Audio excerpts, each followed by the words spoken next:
పూరా లోకల్. నమస్తే, welcome to పురా లోకల్. ప్రస్తుతం మనం గాంధీ భవన్ లో ఆర్యవైశ్య కార్పొరేషన్ చైర్మన్ కాల్వ సుజాతతో ఉన్నాము. ముఖ్యమంత్రితో సహా కాంగ్రెస్ పార్టీ ముఖ్య నేతలు మన తెలంగాణ ఫార్మేషన్ డే సందర్భంగా జై తెలంగాణ అనలేదని అటు ప్రతిపక్షాలు విమర్శిస్తున్నాయి.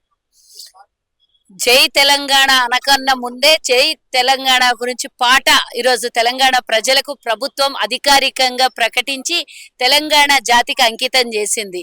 వాళ్ళు కనీసం ఏది కూడా ప్రభుత్వ పరంగా అధికారికంగా తెలుగు తల్లిని గాని తెలంగాణ జాతి తెలంగాణ గానంగానే అంకితం చేయలేదు.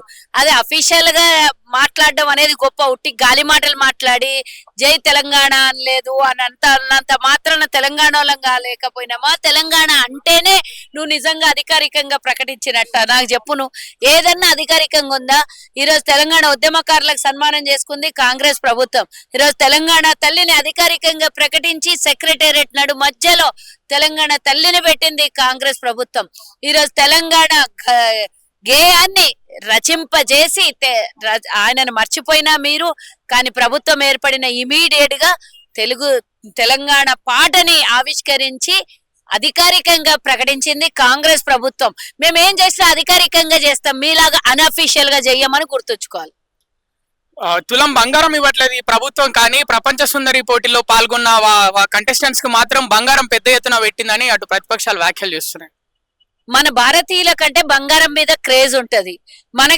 ఎవరన్నా ఎక్కడికన్నా పోతే పెట్టి పంపించారు అంటే అది పెట్టకున్నా కూడా అవునేమో నిజమేమో అనుకోవాలి. వాళ్ళు అసలు బంగారం మీద క్రేజ్ ఉంటదా? వాళ్ళ ఒంటి మీద బంగారాలు వేసుకుంటారా? అసలు బంగారం వాళ్ళకి ఇవ్వాల్సిన అవసరం ఏమున్నది? అట్లా అంటే నా కొడుకు మెక్సికోలో టాపర్ గా వచ్చిండు. టాపర్ గా వస్తే ½ బంగారం ఇచ్చిండ్రు, 25 లక్షల గిఫ్ట్ మనీ ఇచ్చిండ్రు నా కొడుకుకి. అట్లా ఒకళ్ళు గెలిచిన అట్లా అని చెప్పేసి వాళ్ళ దేశీయులందరూ భారతీయుడికి ఎందుకు ఇచ్చిండ్రు అని అంటే అది వాస్తవాలో లేకపోతే దానికి ఎందుకు ఇచ్చిండ్రు అనేది ప్రశ్న కాదు.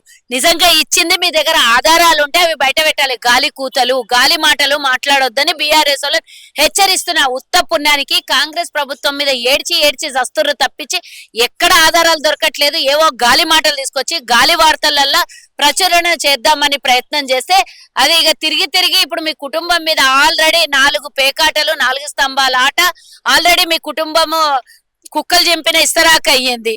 ఇంకా మళ్ళీ ఎందుకు ఇట్లా అనవసరమైనటువంటి మాటలు మాట్లాడతారు చెప్పండి? 1 లక్ష రూపాయలకు ప్లేట్ భోజనం అని గతంలో మాట్లాడుతారు. ఇప్పుడు 30 తులాల బంగారం పెట్టిందని మాట్లాడుతున్నారు. 200 కోట్లు ఖర్చు పెట్టిందని మాట్లాడుతున్నారు. ఏమైనా ఆధారాలు ఉంటే ఏడికి రమ్మంటారో రండి, వస్తాం మేము. మీరన్నా డేట్ చెప్పండి, మాకన్నా డేట్ అడగండి. మీరన్నా సమయం చెప్పండి, మాకన్నా అడగండి. మీరన్నా ఛాలెంజ్ చేయండి, మేమన్నా ఛాలెంజ్ చేస్తున్నాం. మేము ఛాలెంజ్ కి సిద్ధంగా ఉన్నాం, మీరు ఛాలెంజ్ కి స్వీకరించడానికి రెడీగా ఉన్నారా అని అడుగుతున్నాను నేను. ఈ ప్రభుత్వం దళిత విద్యార్థుల పట్ల, ముఖ్యంగా ఎస్సీ ఎస్టీ విద్యార్థుల పట్ల గురుకుల పాఠశాలలు ఏవైతే ఉన్నాయో వాళ్ళ బాత్రూమ్లు వాళ్ళనే కడుక్కోమని అంటే ఇక్కడ అధికారులను ప్రోత్సహిస్తుంది ఈ ప్రభుత్వం అని వార్తలు వస్తున్నాయి. ఇట్లాంటి పని ఎవరన్నా చేస్తారా? ఎవడన్నా తెలివి ఉన్నాడు ఎవడన్నా చేస్తాడా? ఎక్కడైతే ఇబ్బంది కలుగుతున్నా ఈ రోజు డైట్ ఛార్జీలు పెంచడం, కాస్మెటిక్ ఛార్జీలు పెంచడం, వాళ్ళకి మంచి భోజనం పెట్టాలి అని ప్రభుత్వం పూర్తి స్థాయిలో కలెక్టర్లని అన్ని పాఠశాలల్లో గురుకుల పాఠశాలలకి వారానికి 2 రోజులు వెళ్ళి భోజనం చేయాలి, వాళ్ళతో గడపాలి, జిల్లా మొత్తం పర్యటన చేయాలి అని మా ప్రభుత్వం ముందుకెళ్తుండే వాళ్ళ చేత ప్రభుత్వము మొన్నటిదాకానేమో ప్రపంచ అందగత్తెలు వస్తే కాళ్ళు గడిపించిందని ఆధారం లేని మాటలు మాట్లాడిండ్రు.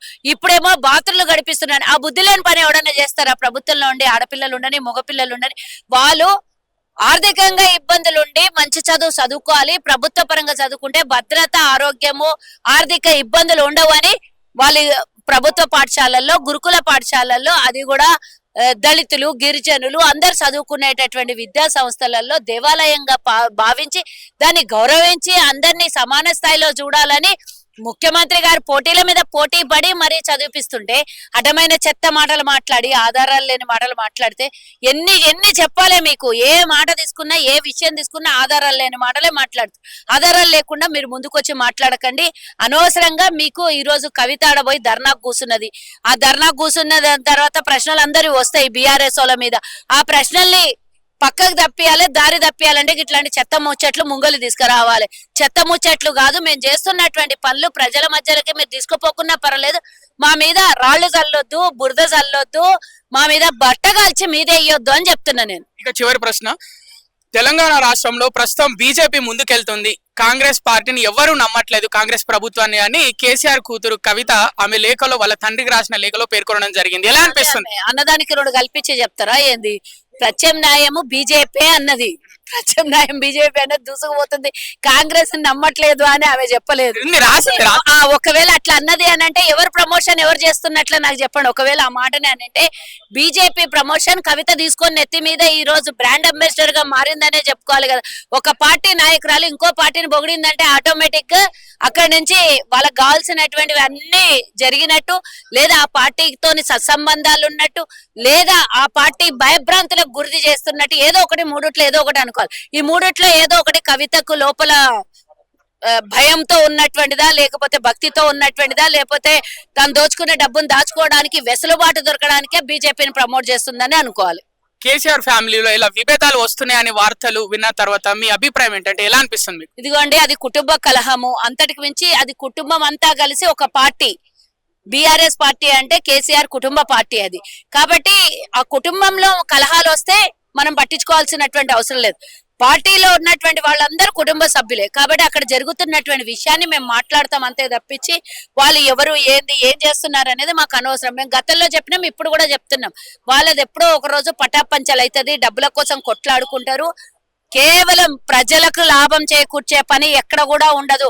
అధికారం కోసం కొట్లాడుతుందా, ఇటు కవిత కొట్లాడుతుంది, అక్కడ కేటీఆర్ కొట్లాడుతున్నాడు. నర్మాంతరాల్లో తీసుకొని పోయి అయ్యన్ ఫామ్ హౌస్ లో పడేసిన 6 నెలల దిక్కు దివాణా లేదు.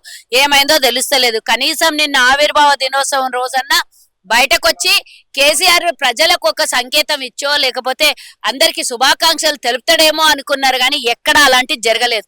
మరి ఏం చేస్తుండ్రో తన అక్క తమ్ముడు అన్న చెల్లెళ్ళు కలిసి తెలియదు. ఎందుకు మౌనం మాటిస్తున్నాడో అది కూడా తెలియదు. వాళ్ళ కుటుంబం అయితే పర్వాలేదు, కానీ ఇది రాజకీయ పార్టీ, కుటుంబంతో కూడుకున్నటువంటి రాజకీయ పార్టీ. పటాపంచలయ్యి 4 ముక్కల ఆట నడుస్తా ఉంది. దీని వెనకాల బీజేపీ హస్తం ఉండి వాళ్ళు ఆడించినట్ల ఆడుతున్నారు. చెప్పినట్ల వినకపోతే చెరసాలకు పోతారని బీజేపీ ఆల్రెడీ వాళ్ళకి ఇంటి ఇచ్చింది. కాబట్టి వాళ్ళ అడుగు జాడల్లో వీళ్ళు నడుస్తున్నారు.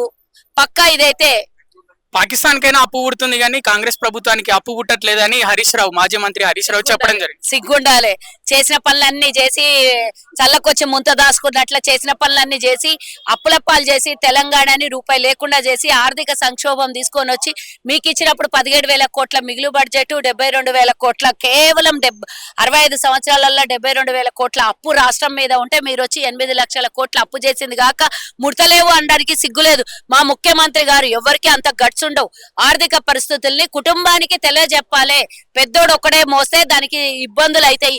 పిల్లలకు అంటే ఒక ఇంట్లో కుటుంబంలో జరుగుతున్న ప్రతి విషయము మెచ్యూర్డ్ అయిన ప్రతి పెద్దోళ్ళకి ఇంట్లో ఉన్న వాళ్ళకి ఆర్థిక విధానాలే కాదు, సమస్యలే కాదు, ప్రతిదీ కుటుంబంలో ఉన్నది అందరితో షేర్ చేసుకుంటే రిలాక్స్ అవుతాము. అందరికీ తెలిసినటువంటి విషయం అవుతుంది నేను చెప్పింది. అయినా కానీ తప్పుదోవల పోవద్దు అనే ఆలోచనలో కుటుంబంలో ఉన్నటువంటి వాళ్ళకి చెప్తారు. అదే రేవంత్ రెడ్డి గారు వచ్చి తెలంగాణ 4 కోట్ల ప్రజలకి గత ప్రభుత్వం ఏం చేసింది, ఈ రోజు ఉన్నటువంటి పరిస్థితులు ఏవి అయినా గానీ అన్ని రూపాయి కూడబెట్టి తెలంగాణ ప్రజలకు ఇచ్చినటువంటి హామీని ఒక్కొక్కటి నెరవేర్చుకుంటూ వస్తున్నాము. ఎక్కడ కూడా 90కి తీసుకొని పోయేది లేదు. ఈ రోజు నా చర్మం అమ్మితే కూడా వచ్చే పైసలు లేవు. ఈ 18,500 కోట్లు తప్ప ఎక్కడ కూడా పుట్టట్లేదు అనే తెలంగాణకు చేసినటువంటి మోసం కేసీఆర్ చేసిండు. కాబట్టి అదే విషయాన్ని చెప్తే దాన్ని వచ్చి సిగ్గు లేకుండా ఊరుమందం తుమ్మంగా తలా 2 దన్నంగా నేను ఎట్లున్న అత్త అని ఎవరో కోడలికి అత్తకి కోడలు అడిగిందంట. ఇట్లా చేసేదంతా దోపిడీ చేసి మళ్ళీ మీదికెళ్ళి పుడతలేవు అని మాట్లాడతావు. ఎట్లా పుడతాయి? కాంగ్రెస్ హయాంలో ఎన్నో సంస్థల నిర్మాణం చేస్తే అటు బీజేపీ అమ్ముకున్నాడు, ఇటు టీఆర్ఎస్ వాడు అమ్ముకున్నాడు. అటు వాళ్ళు కుదువకు పెట్టిండ్రు, ఇటు వీళ్ళు కుదువకు పెట్టిండ్రు. దొందే దేశము రాష్ట్రం పరిపాలనల గతంలో. కాబట్టి ఇన్ని చేసిన మీరు దుండగుల్లాగా, దుర్మార్గుల్లాగా, దరిద్రుల్లాగా తెలంగాణని అస్తవ్యస్తం చేసి ఈ రోజు మాట్లాడితే తెలంగాణ ప్రజలు కాదు యావత్ ప్రపంచం కూడా మిమ్మల్ని సహించదు. మీరు దోచుకున్నది దాచుకోవడానికే విదేశీ పర్యటనలు చేస్తున్నారు. సరే, ఇన్ని మాటలు మాట్లాడుతున్నారు కదా.